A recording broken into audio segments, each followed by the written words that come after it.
Here today with Brian Hill. He's Director of Training here at the U.S. Shooting Academy. We're going to look at some handguns today. A lot of folks buying guns here lately. That's in the news, and I'm sure a lot of folks are looking for guns with Christmas coming up, maybe for a loved one. We're going to look at some of the different types and talk about some of the questions to ask, things to consider when you're getting ready to buy a handgun for yourself or for someone else. Let's dive into it here, shall we? We shall.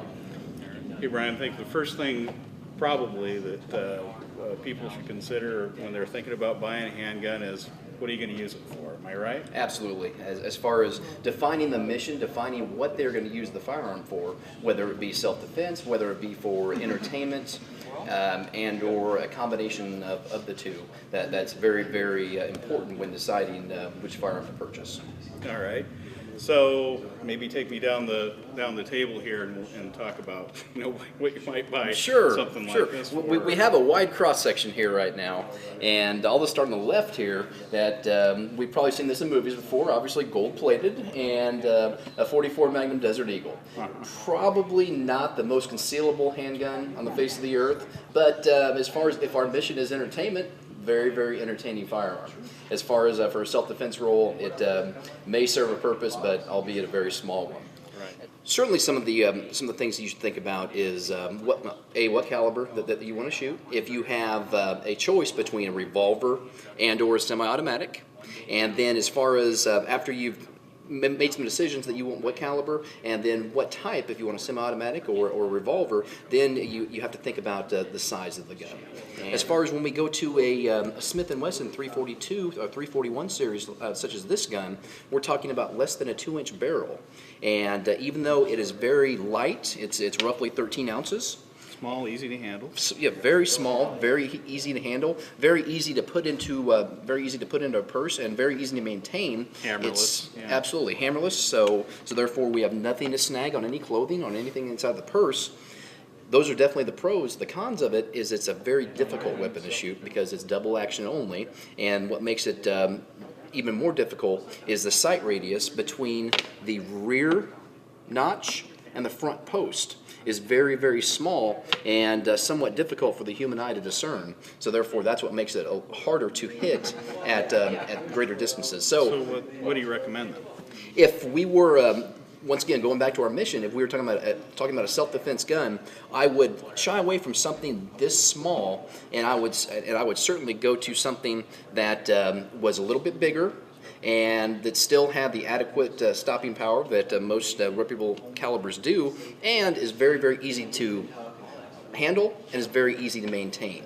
So therefore, we can go to a plethora of different options. Whether we're going to a Smith & Wesson type of semi-action gun, or we're going to a Car Arms that's very, very reliable, or whether we're going to any of our Glock series firearms, all in 9mm or any caliber that the customer wishes. Something a little larger and easier to do. Absolutely. How about the choice between a revolver or semi-auto? That's often a debated issue. As far as some of the main issues is obviously capacity. Most of your revolvers, your smaller J-frame Smith & Wesson revolvers, are going to be 5 rounds. Maybe some of your bigger revolvers are going to be 6 rounds. So you've got a capacity issue where all of these guns are going to be a minimum anywhere between 13 to 17 rounds. So you're at least doubling your capacity. And as far as revolvers, a little bit harder to maintain than a semi-automatic. And but as far as the operation, a lot of young shooters and new shooters feel more comfortable with a revolver because it's completely intuitive. There are no safeties on a revolver. The only safety is the make sure the gun is pointing in the right direction and the trigger finger. So therefore, as soon as you start pressing the trigger to the rear, then the gun goes off, and new shooters feel comfortable with this. There's absolutely nothing in the world wrong with revolvers. The only thing that's a downside to them is if you buy them too small as far as the sight radius, and then if you get them too big, then they only carry a few rounds and they're very, very heavy. Let's talk about, for new shooters, maybe a 45 might be a little bit much to start with. Maybe it's better to go with a 22. I don't know. Absolutely. As far as new shooters, I would wholeheartedly recommend that they start off with a 22 caliber type of semi-automatic and or revolver in order to indoctrinate them into the shooting world. And as far as, this is a nice little model from Walther, a P22, and it's fits the hand very, very nicely. Very slim grip frame. It's very easy to operate. So even if you have a big hand, or you're a woman or a child with a smaller hand, that might something like that might work. Absolutely. This at the shooting academy here, we will use this anywhere from for our first-time shooters to special operations soldiers. We use it for everyone as far as training when we feel that it's beneficial to bring the 22 in because of the reduced recoil and the reduced concussion and noise. You can work on technique and not worry about the Absolutely. This gun absolutely will not punish the shooter. There's almost zero recoil to it, and they still get the manual of arms and cycle of operation as far as the slide reciprocating, the trigger going to the rear, and then the trigger resetting on each and every shot. So very, very nice and non-intimidating weapon, and certainly something for the new shooter that would be outstanding choice. Now, from buying a gun, we've kind of covered the beginners. If we were going to buy a gun for concealed carry, there's a lot of different things to consider there also. Starting with probably, before we even look at the guns, the way you want to carry your gun, Russ. Absolutely. As far as if we're talking about, they are going to carry it on the outside of the waistband holster, an appendix carry inside the waistband, or in the small of the back, then you have to determine how you're going to carry the gun, and then hopefully once they have determined how to carry the gun, then they will carry it the same way every time. That may determine which gun you actually want to Absolutely. look at, how you're Absolutely. going to carry your gun. Something to think about. Then you just have to decide what kind of sacrifices you're going to make. If you're going to make a sacrifice for smaller, then the gun's going to be less controllable, and you're going to have more recoil on the gun.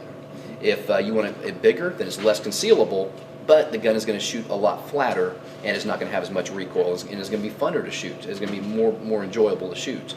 So those are definitely the kind of the pros and the cons that we have to make a decision. Do we want a gun that's very, very concealable and easy to carry and a little bit harder to shoot, or a gun that's a little bit less concealable, takes more effort on the user's part in order to conceal the gun, but is easier to actually operate and to shoot? Okay. So when we take one manufacturer here or one type of gun, actually, you can look at the Glock here. That I see there's 3 different Glocks on the table here. Why would you get this one versus this one? Great question. As far as a Glock, obviously being a pretty smart company, they have different offerings for their different product sectors, and we go starting with the Glock 26 9mm. It's a shorter framed gun that fits smaller hands just a little bit better. It's got a 3.5-inch barrel, so therefore something that's much easier to do appendix carry or purse carry. And it's got this exact same manual of arms as all the rest of the Glock systems, as far as the slide release, as far as the magazine release, and everything is exactly the same, no matter whether you're going with a Glock 26 3.5-inch barrel, or going to the Glock 19, which is a 4-inch barrel, or going up to the full duty model, which is this is what the majority of the police departments in the country carry, with this size of gun, which is a 4.49-inch barrel. And so obviously, if concealability is your main thrust and what you're really trying to achieve, then the Glock 26 or Glock 27 and 40 caliber would be a great, or any other offerings in the same size. This is often a compromise that is made. It's not the full 4.5-inch model, and it's not the 3.5-inch model. So people usually go for concealed carry. This is a very, very popular one. And this is a 4-inch and Glock 19, also in 9mm, and it bridges the gap between a very short barrel, the longest barrel, one of the longer barrels that Glock has, and it's still very concealable, but then still shoots fairly well also for students. Now the duty sidearms are probably the best for a ranger for buying for a recreational gun, though. Am I right? Absolutely. As far as the larger guns that you can buy, i.e. a Glock 17 or a Beretta 92 or the military equivalent of an M9, exactly what our soldiers and Marines are issued.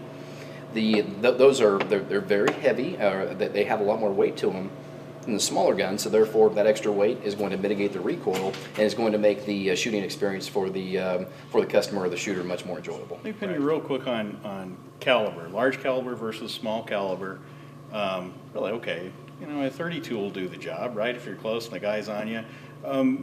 How do you advise people if they want to, say, I want to get a 45 or I want to get a 9mm or, a 32? That is a great question, and one that is probably asked in these halls at least once a day by a customer. And As far as I can't give you an answer, but I can give you guidelines. And the guidelines that we always give our students is carry the largest caliber that you can effectively engage with. So therefore, if you're carrying a .454 Casull or a .44 Magnum and you can't hit anything with it as far as achieving your mission, then that's not a good choice for you. A better choice would be if you can shoot a .32 ACP or a .380 or a 9mm very, very effectively. Those rounds have proven themselves throughout the years. If the placement is correct, if the marksmanship is correct, then those guns will certainly do an adequate job. We're really just kind of scratching the surface of handguns here. I mean, for handguns for hunting, handguns for serious marksmanship, there's another whole wide variety of arms out there. Absolutely. As far as if we wanted to talk getting into our big bore handguns for any sort of handgun hunting, or very, very specialized handguns for competition, ones that we manufacture from scratch here, and numerous other places throughout the country do the same thing, or guns for pure enjoyment, i.e. cowboy action guns. Mm-hmm. So there are, this is simply just scratching the surface, as you alluded to, right, with different handgun offerings.